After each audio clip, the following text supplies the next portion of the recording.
Hey guys, what's up? It's RedRaven. As you can tell, the new computer is built and is currently installing Windows. Can't tell how well you can see that. I'm actually installing, let me show you this. Well, since I bought OEM software, the case doesn't really show what version I'm installing, but it's Windows 7 Ultimate, I can assure you. As you can tell, I'm going to need to kind of clean these fan wires up.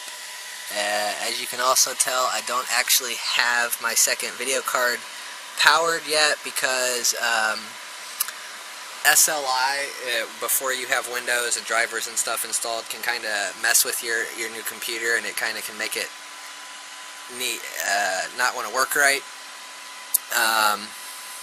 You can see I've got a bunch of blue fans to make it look pretty. I've actually got another blue fan here in the front, and then there's one on my side panel, which is actually not in the room right now. But what I'm going to do is I'm going to buy a low voltage splitter, and then I'll run the front and side one off of the single and last fan header. I don't think you can see it down there, but I'm going to run two fans off a single header, and since the side panel is just going to be blowing extra air at the video cards, and this one's just blowing air across hard drives, it doesn't really matter if they spin at a slower RPM, because these are the Twin Frozer 3 cards, which are actually creating like 90% of the fan noise at the moment. But a little worried about that, but I should be able to turn down the fan speed in MSI Afterburner, no problem, and kind of quiet that up. These blue fans are Cooler Master Sickle Flow 120mm blue LED, as you can obviously tell. They also come in red, and I think maybe green, but I'm not too sure on the green. I know blue and red for sure. They actually look really good. I'm really happy with the way they look. They're lighting up my case beautifully, and as you can tell, the one that look at my messy room right now, guys. Look at that. You can't hardly walk in here. It's okay though, once I'm done with the build, it'll all go back to normal. But, let me find a way to show you this here. As you can see, this front 120mm is actually mounted where you would normally mount, like, DVD drives. And I'll show you how I did that real quick. I don't know if you can see. Yeah, you can see that one right there. That is a zip tie. And so is that right there, and down here, and down there. So what I did is I found some holes on the side, like these right here. I can't tell how well you guys are seeing this, like these right there. And I just ran some zip ties through there, ran them through the screw holes on the fan, and zip tied them down. And even though the zip ties, I don't know if you can see this, but the zip ties aren't actually level with each other. But the way I still got the fan centered was I just cinched them down slowly and evenly, and as it started to get towards the tight part, it was pretty easy to actually cinch it up fairly square. As you can tell, it's not perfect, but it's close enough.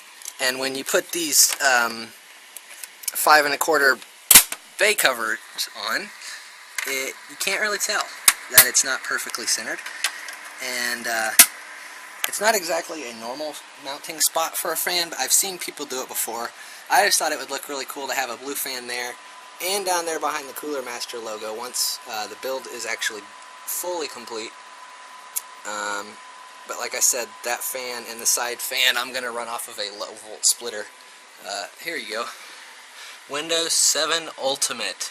And this is actually 64-bit, so that I will be able to take advantage of all 32 gigs of my Vengeance DDR3 1600 megahertz RAM right there. This is my Corsair H100, which is mounted up top here. These are MSI 560 Ti Hawk Edition, so that's the Twin Frozer 3 model, and I bought them right before the new video card series, like the 7970s and stuff, were released, which is a little bit of a bummer, because these only have 1 gig of GDDR5 memory, whereas the new cards are having about 3 gigs of memory each. But that's okay, because I'm not much of a PC gamer. I will play some games, like Age of Empires and some Call of Duty and stuff, but if I have to turn the graphics down, like from ultra to high, that's not really a huge deal in my books. This PC is mainly for audio production, graphic design, and video editing. So, well, not really video editing, but mostly audio production and graphic design. So I was more worried about the CPU than the GPUs. Over here on top, I have a Corsair Force 3 SSD. And underneath that, I have a Western Digital 2TB black hard drive, Corsair AX1200 power supply, all mounted on an Asus P9 X79 Deluxe motherboard. One note, in the first video about this build, I said I would be using the 3930K processor, and I actually ended up going with the 3960X Extreme Edition processor, because the 3930Ks have been out of stock for over a month. So I just went ahead and gave myself a little upgrade to the Extreme Edition. And yeah, so that's pretty much it for now. I'm going to go ahead and finish my Windows install, and once I have more updates to show you, I will. So this is RedRaven, peacing out. Hope you enjoyed, guys.